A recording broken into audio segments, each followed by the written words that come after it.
Hey there, folks. This is Dan the World Traveler. Dan the World Traveler. I want to talk to you today about Norway, the country of Norway in Scandinavia, Northern Europe. And I was there in May of 2025. It's right now it's September 2025, so it's just a few months ago that I was in Norway. I'd like to talk to you about Norway today. I flew from the United States to London.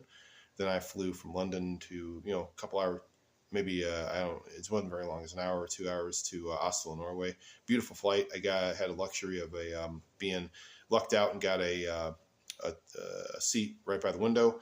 Looked out there and saw the ocean or the sea or whatever it is between England and Norway, and landed in the Oslo airport. I believe they call it Gardermoen. I could be wrong about the pronunciation. Gardermoen of the Oslo, Norway airport.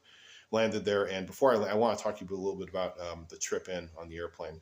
About 10 minutes before I got to Oslo, before the plane landed, you look out your window and you see some really beautiful, probably the most beautiful forest I ever saw. I mean, just endless forest. I mean, that country, they don't have they've got plenty of space in that country. I think they could fit a lot more human beings in Norway. Just lots and lots of open country. Beautiful place. Beautiful place. I don't know how strong their timber industry is, but I'm guessing, I could be wrong, it's probably pretty strong because they got a lot of wood there, a lot of trees. But anyway, if you ever fly into Norway, you get ready to see lots and lots of forest when you look out the window, if you have the luxury of sitting by the window. But that was a pleasant surprise. Really cheered me up. So I landed in the airport and got a very fast lickety split train from the Oslo airport to the city center in Oslo. It was, very clean, safe train, and it gets you there lickety split. And I think I paid about $24 United States, which is 240 krona. I could be wrong about those numbers, but it was approximate. Those are approximations. It's been a while. I don't remember exactly, but in most of Europe uses the euro, as you probably know. They use that currency, the euro. Norway does not. Norway uses the krona, and Sweden has something similar sounding. It's probably not the exact currency. They're different countries, but I think they call it the Swedish krona, and Norway uses the krona. But their currencies sound the same. Of course, they're obviously different currencies. I just used my card and tapped it. I never went to the bank in America and said, hey, give me a bunch of krona, because I was only there for a day. I was only in Oslo, Norway for a day. So I just used my credit card, and I just went to places like, coffee shops. I don't remember if I went to a Starbucks or not. But I went to a coffee shop and just used my debit card, just tapped, and good to go.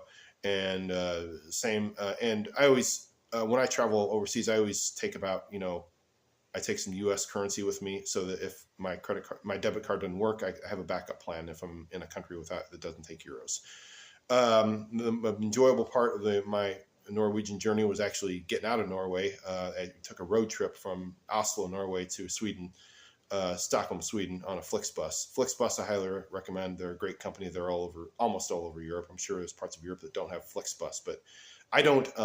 If it's Sometimes I'll fly if it's absolutely necessary, but I like going on the bus and seeing the countryside and being with the people. Usually when you go on a bus through Europe, a Flixbus for that matter, you're usually surrounded by the people, not tourists, the people of that country or of nearby countries getting from one place to another.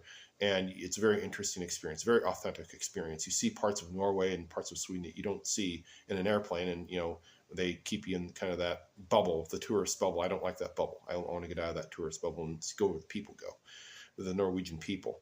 And see lots of people from all over the world. The hostel I stayed in, I think the gentleman who checked me in was from some part of Africa, if I remember correctly, and the coffee shop across the street, somebody from South America. So, they're a very diverse population there in Oslo.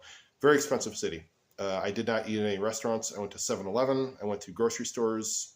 I stayed the heck away from, restaurants.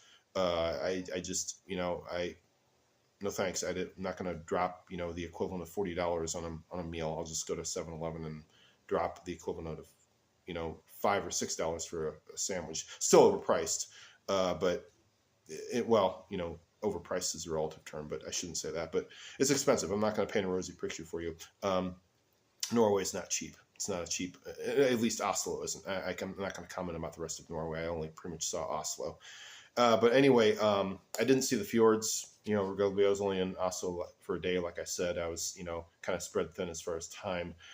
But yeah, Norway, I recommend it. Walking around Norway, I stayed in a hostel near right there in the downtown area. Lots of World War II, lots of World War II stuff, statues, and there's the water right there. You're right next to the sea or whatever it is.